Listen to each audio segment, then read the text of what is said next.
పైన ఆధారపడి దేవుని దయ కోరుతూ బ్రతికితే ఈ హక్కుల పోరాటం ఉండదు. నేనేమో చేసినా కాబట్టి అనే గర్వం ఉండదు. దయచూపు ప్రభా నా పైన అనే తీరు నీకుంటే ఆ దయ నీ పైన ఎంత దయనో నీకు అర్థమైతే వద్దంటే మొక్కుతావు. చదవనీయకపోతే ఎక్కడన్నా చాటుకుపోయి చదువుకుంటావు బైబిల్. చంపుతా అంటే కూడా వదిలిపెట్టావు దేవుణ్ణి. ఎప్పుడు నీ పైన ఎంత దయనో నీకు అర్థమైతే వంతుకు గంతేసే పనులు ఉండవు. చర్చికి వచ్చిపోతే చాలు, దేవునికి ఏమో ఇచ్చినా లేదా అప్పుడో ఇప్పుడో బైబిల్ చదివినా లేదు.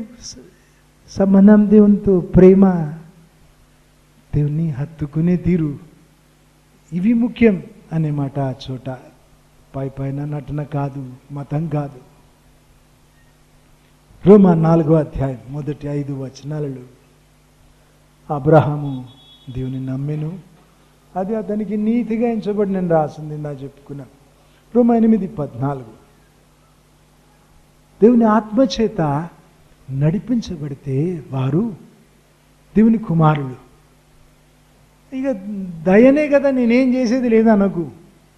దేవుని దయ కోరుతూ దేవుని వెతుకు, దేవునికి ఎక్కువ తెలుసుకో. దేవుని దయ కోరుతూ నీ బైబిల్ తెరువు, నాకు నేర్పించు ప్రభా అని అడుగు. మరి ఎందరైతే దేవుని ఆత్మతో నడిపించబడతారో వారు దేవుని కుమారులు. నువ్వు దేవుని ఆత్మతో నడిపించబడితే వాక్యం కొరకు ఆశ అవుతుంది, ఆకలి అనిపిస్తుంది. నువ్వు సొంత చదువుకుంటావు. దేవుని ఆత్మతో నింపబడితే ఆ తీరట్లుంటుంది. మరి నీకు డౌట్ వచ్చింది బైబిల్ చదివేప్పుడు, మరి ఆయన నేర్పుతాడు, నీకు డౌట్లు తీరుస్తాడు. దేవుడు తన ఆత్మచేత రాయించినాడు కదా వాక్యం. కాబట్టి దేవుని ఆత్మతో నువ్వు నడిపించబడితే దేవుని కుమారుడివి. దేవుని ఆత్మతో నడిపించబడితే తీరిట్లుంటుంది. ఆధారపడతావు దేవుని పైన, అనుదినం చదువుతావు ఆయన మాటలు. నీ ఆత్మకు ఆహారం కదా, నీ ఆత్మకు ఊపిరి. కాబట్టి ఇక ఆత్మ నడిపింపు నా చాలు, వాక్యం చదవనే వాళ్ళు ఉంటారు.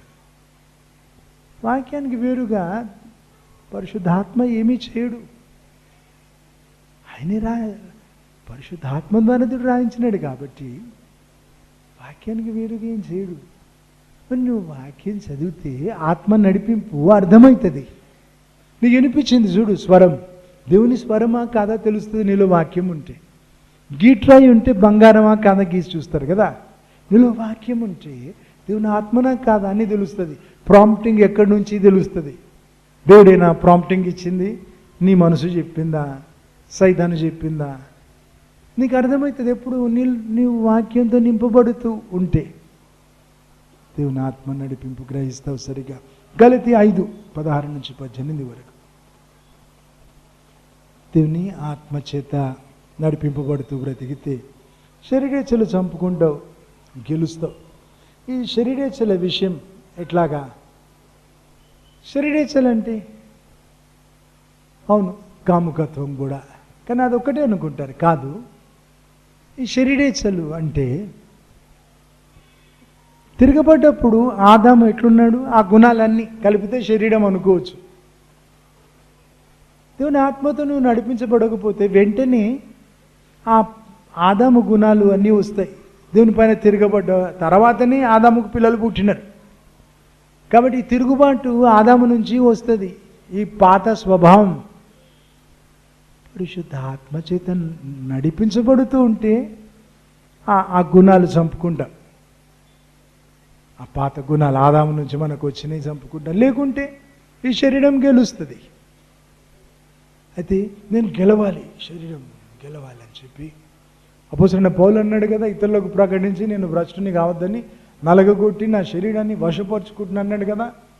కాబట్టి దానిలో